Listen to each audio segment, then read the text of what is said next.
CEO of Mtn Mama LLC, and we are on part 4 of our sleep series. We have talked about how important sleep is. We've discussed what happens in our brain while we're sleeping. We've discussed what can we do about what are the health ramifications of having poor sleep. In this episode, we are going to discuss how to create for yourself a healthy sleep routine. Your daytime awaking time and your nighttime sleeping time are directly related to each other. If you are having a quality awake time, you are probably going to have a quality sleep time, and vice versa. If you are having quality sleep time, then you are more likely to have a quality awake time. There's 2 ways that our sleep cycle can be affected. One is chemical. It can be affected chemically through either our diet, based on what the physiology is that happens from the food we eat. The next episode we will deal with that. We'll deal with nutrition and sleep. All day long, as we are going about our day and being awake, there is a chemical called adenosine, and it is an endogenous chemical that we make within our bodies. When we wake up, if we've had a good night's sleep, when we wake up, it's at a very low level. And then it just builds throughout the day. It's actually a byproduct of some other chemical reactions that happen during the day as we're awake. And so as this adenosine builds, we begin to feel more tired. So what do? We usually reach for something caffeinated, right? This is my vice right here. This is my caffeine vice. I am horrible, and I drink energy drinks. I like them, and I love the bubbles. Nobody's saying you have to stop drinking caffeine. I don't know what would happen in America if we didn't drink caffeine. However, everybody's different. I say that all the time. Everybody's different. Everybody processes things different. Everybody handles caffeine differently. So you need to know your threshold. I have my little model here of an adenosine receptor, so I can show you how caffeine works in the brain to block the adenosine from entering the adenosine receptor. So I have my little crude model here. This is your adenosine receptor, and I've already put some water in there, and I've added a little salt and stuff so that it has, you can see it. So as your adenosine builds up through the day, it's just sort of being added to your system through your adenosine receptor. Caffeine, you drink your caffeine, and that's all that happens. Okay? Your caffeine simply blocks it. It doesn't eliminate it or anything. All it does is block the adenosine. The adenosine continues to build. And guess what happens when our caffeine wears off? The adenosine rushes into our receptors, and that's why we're like, oh, in the afternoon, and everybody's kind of groggy, and because you've crashed off your caffeine. And what's happened is the adenosine that was continuing to build up, that was building and building and building, and then when the caffeine wears off, the dam breaks, and you're just rushed with the adenosine. So we discussed in an earlier episode about how our body does this chemical glial clean out of the cells, and the biggest clean out it does is get rid of adenosine. If we're not sleeping well, the adenosine is not being eliminated as efficiently as it could be. Deep sleep is required. Deep REM sleep is required to clean out adenosine. So if you're awake and asleep and awake and asleep and not ever achieving a solid, period of time of deep REM sleep, your adenosine is not going to be cleaned out, and you're going to wake up tired, and you're going to be tired all day, because now, instead of your baseline, instead of being very low, is going to be kind of medium. And then your adenosine will continue to build throughout the day from your baseline that's higher than it should be. The other way that our sleep is affected, the other major way, there's lots of ways, but these are the two biggest ways. The other way is light.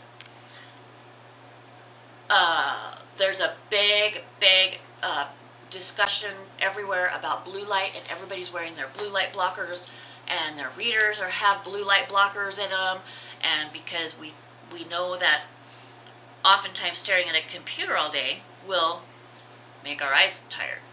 That's mainly just like strain, and because it's a 2D screen, and yes, there is some blue light.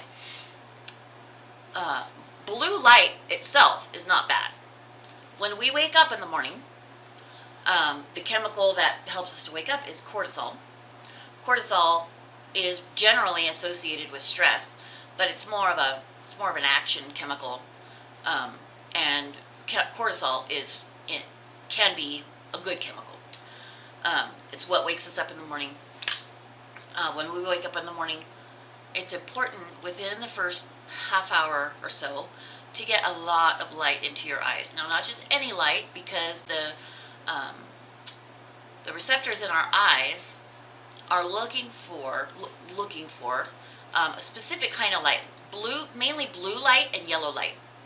And it wants blue light and yellow light because that happens to be the largest spectrum of light that comes from the sun. The sun, even if it's behind the clouds or on the other side of fog, if you're in a foggy area, the sun is the best source of light, particularly blue light, to activate the sensors in your eye, which will tell your body to set the clock on your circadian rhythm. Everybody knows what a circadian rhythm is. So your circadian rhythm is basically when you get your light in your eyes in the morning, it sets a clock for 24 hours. And then all along those 24 hours, there are benchmarks and milestones. For example, after a certain number of hours, your clock will say, oh, it's time to produce and release melatonin so that we can get tired, so we can go to sleep. Lots of different things like that happen. So it's very important to get a lot of light.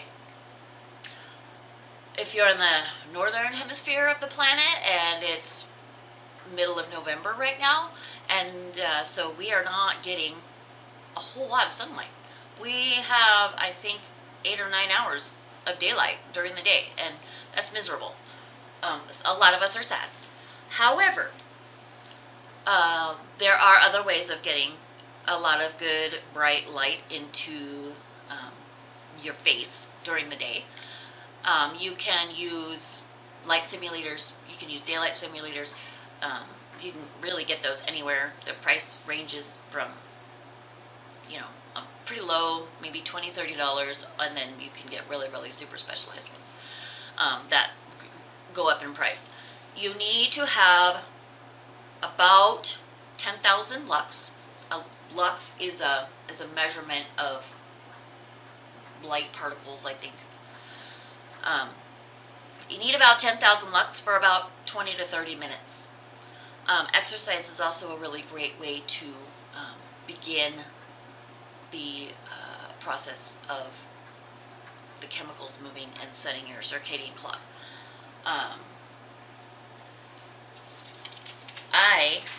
Since I've been learning these things, my plan, and I haven't done it yet because I haven't. My plan is my treadmill faces a wall, and then there's a window here. So my plan is I have more. These are plant spectrum lights. I have them all over my shop. I even have some of my ceiling lights, I've replaced the bulbs with plant spectrum light bulbs. So I have some more of the plant spectrum bulbs, and their containers at home that I plan on putting on the wall so that they'll shine sort of at whoever's on the treadmill. And 20 to 30 minutes of walking on the treadmill in the light should simulate, this is my hypothesis, is that it will simulate going outside and having a walk for 20 to 30 minutes, say when in the summertime or some other time of the year when we have more sunlight. So that's my experiment. I'll let you know what happens. So those are the two ways that our sleep is affected, and the things that we can do in order to work with those things and help to create a better sleep cycle, a more healthy sleep cycle. Be cognizant and mindful of the chemical changes that happen in our bodies and in our brains in particular, and also make sure that in the morning you get a lot of light. Also, early in the day, be sure that you are not wearing your blue blockers. Blue blockers, you don't need to wear them all day long. You really, like towards the late afternoon, if you want to put your blue blockers on, or in the evening if you're watching TV, you're going to want to probably use your blue blockers unless your TV's really far away. But in the before lunchtime, you're probably not going to want to use your blue blockers, because you're going to need that spectrum of light to go into your eyes. So that is what I've got. And next time we'll talk about nutrition and how nutrition affects our sleep habit. Thanks so much. Have a good day. While we may use medical terms or describe symptoms in these discussions, we make absolutely no medical claims regarding CBD. While there have been many studies by universities and medical departments across the country and around the world, the efficacy of these products has not been confirmed by FDA-approved research. These products are not intended to diagnose, treat, cure, or prevent any disease. These products should not be used if you are pregnant or nursing.